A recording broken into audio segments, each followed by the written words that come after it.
Ay, nag-50-50 anak kong bunso eh. Ano pa makakapag-celebrate ng birthday niya? Gusto mo nga i-celebrate eh.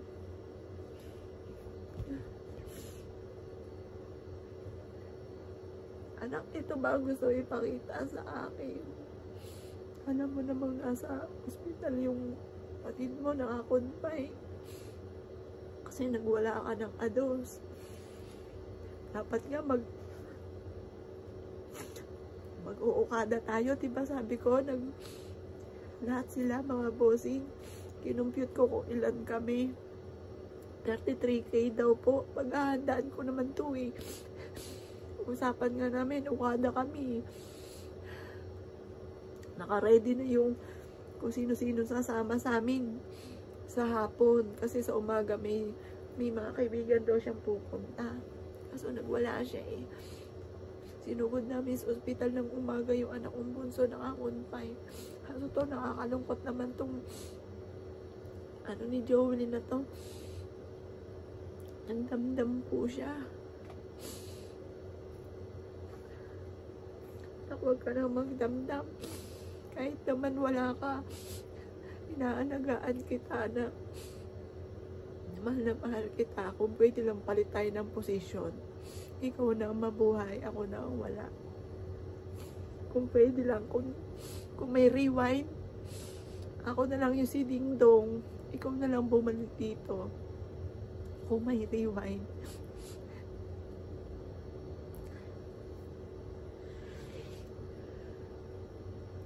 Magla-live pa ako maya-maya, tapos pugto ang mata ko. Itong gusto mo iparating, anak. Anak ko, sorry. Kung hindi kita napaghandaan, pero alam mo, marami tayong plano. Nasugod lang sa ospital si Justin, yung kapatid mo. Sorry, anak. Pero hanggat nandito ako, i-maintain ko lagi yung bulaklak mo. Alam ko, mahilig ka sa ganyan. Ilaw. Tutuloy ko pa rin to. Lahat papaganda dito. Yung mga gusto mo, bibiling ko pa rin. Kahit wala ka. Ito, tinutuloy ko ang channel mo. Dahil gusto mo mag-grow yung channel mo, anak. Anak, mahal na mahal kita. Sobrang pagmamahal ko sa'yo, sobra. Kung mayroon pang ibang paraan, tatawid sa apoy, tatawid ako sa apoy. Bumalik ka lang. Gagawin ko lahat, bumalik ka lang.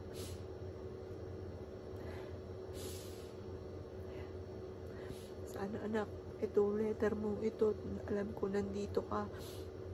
Huwag ka na magdamdam kay mami, ha. Ito naman, habang buhay, hanggat nandito ako. Yung altar mo, ikaw, kahit abo ka na lang, lagi kong aalagaan. Hindi ka mabubura sa isipan nila. Hindi ka mabubura dito. Joelyn ay Joelyn. Mahal kita na.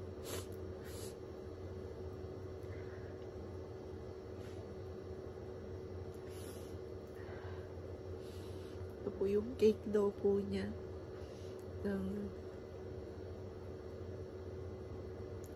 Today I am blessed. 19th birthday. I am 19 today, even I don't have celebration or any food. I am being blessed with 19 years old.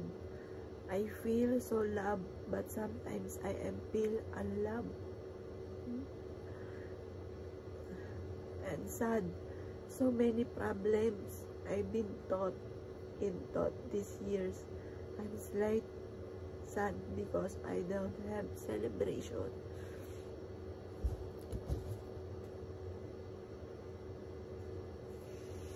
Anak, lalagay ko to doon.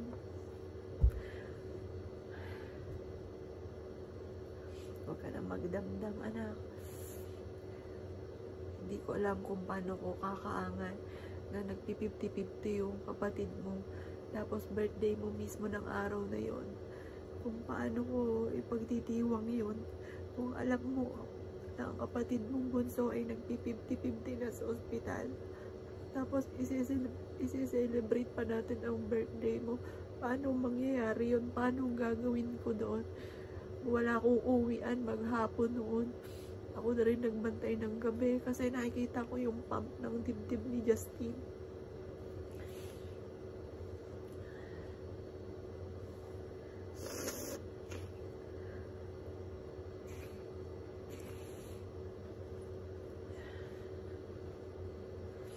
Magla-live pa ako mamaya mga bossing ko. Pagdating sa usapin ng swerte sa yung lahat ng ito, yan, tapos sa pagkain, ganun, swerte. Pero pagdating sa usapin, sabi ko nga po sa inyo, yung pagdating sa usapin ng kalusugan, ingatan talaga mga bossing. Tapos iwas stress. Kung wala nakaka-stress sa bahay, huwag maghanap ng stress. Kasi dito sa amin, kung kami-kami lang, wala namang stress eh. Kaso nga lang, syempre, dumadaan sa pagkadalaga. Ayan, nagkaroon ng love life.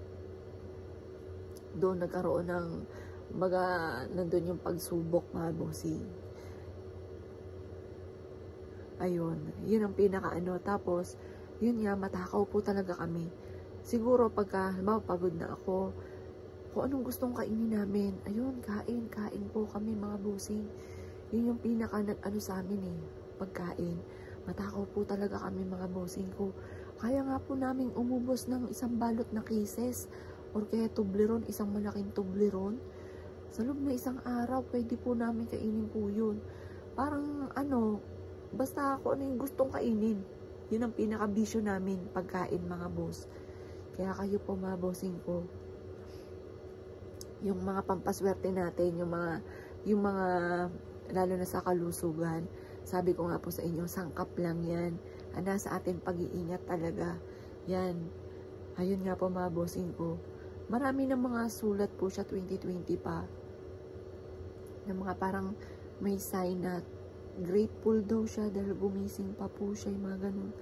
2020. Nag-start nga po ko 2019. Parang siguro na-adjust pa. Parang ano ko doon, parang na-adjust pa yung mga ilang panahon. Ayun, dahil nga din siguro, meron tayong mga pangontra, kaso hindi na nakaya ng pangontra dahil sa sarili ng katawan, hindi na po nag-ingat. Yung sa lifestyle, lalo na sa pagkain, ang pinakamayor ngayon, sa pagkain, mga bossing, kaya ingat po kayo.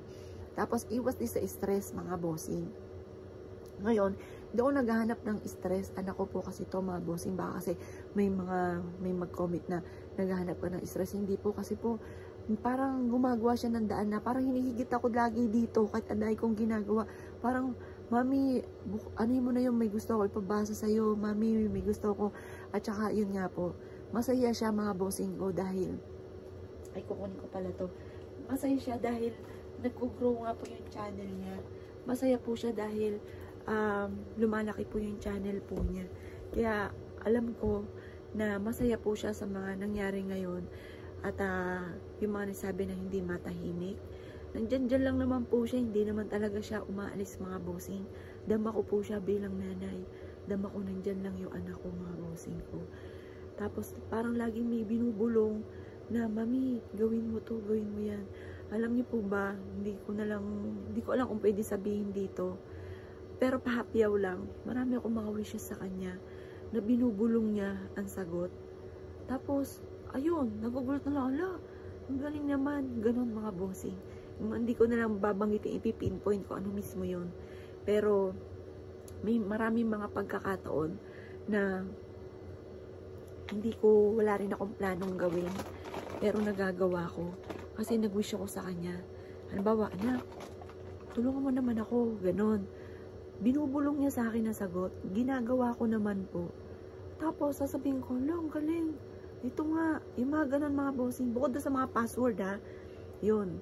Maging sa usapin ng pampinansyal. Ganon po, mga bossing. Binubulong niya, mami, gawin mo to. Ginagawa ko po siya. Tas, hala, anak. Yung iyak na lang ako. Salamat, anak. Gaganon na lang ako. Ang galing mo talaga. Hanggang ngayon mga bossing, kaya happy naman ako kahit papaano, wala na naman kasi akong magagawa, na nandiyan pa rin siya, nasasabihan ko siya ng problema. Ayan mga bossing ko, pa-subscribe naman po ito, channel po ni Jovelyn. Masaya po siya dahil nag-grow yung channel po niya. Salamat po mga bossing ko at nawiwala po kayong sawa sa panunood po sa amin.